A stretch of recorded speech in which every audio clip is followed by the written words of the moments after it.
हम रावण के वंशज हैं और हमारा ये लोक देवता है। हमने ये विचार किया कि हम नित्य इनका पूजन तस्वीर से करते हैं, क्यों नहीं हमें इनकी मूर्ति बनाकर स्थापित कर दी जाए।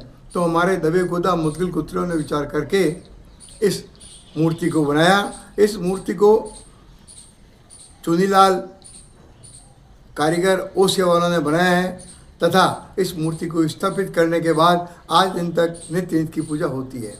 अब बात यह है कि इसका पूजन क्यों होता है, किस कारण होता है, तो हम बताते हैं कि रावण एक बहुत ही ज्ञानी वेदज्ञ, वेदों का ज्ञाता, जहाँ ब्रह्मा स्वयं आके वेद पढ़ते थे, इसमें किसी प्रकार का अवगुण नहीं था। अपना जो है भूमि का विस्तार करना राजा का काम होता है, इसलिए इसने 3 लोकों पर राज किया।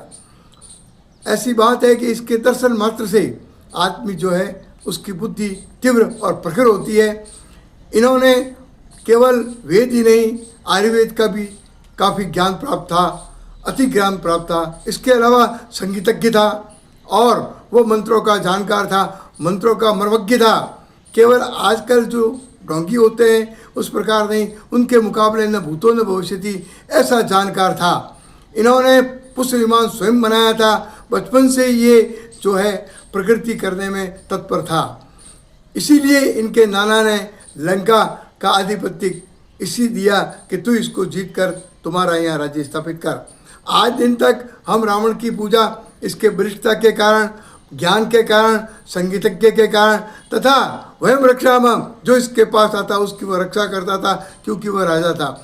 और इन्होंने किसी प्रकार का कोई भी अज्ञान नहीं फैलाया, ज्ञान का प्रकाश बहुत फैलाया। इसके अलावा यंत्रों का निर्माण करना, शिव जो थे स्वयं इनके यहाँ लंका जाके उनके यंत्रों का देख रेख करते थे और बताते थे कि इस प्रकार यंत्र का निर्माण करना है और शिवजी जिस पर प्रसन्न हो जाए फिर बात ही क्या है। इसलिए हम इनको लोक देवता मानते हुए आज दिन तक इनकी पूजा पाठ करते हैं और करते रहेंगे।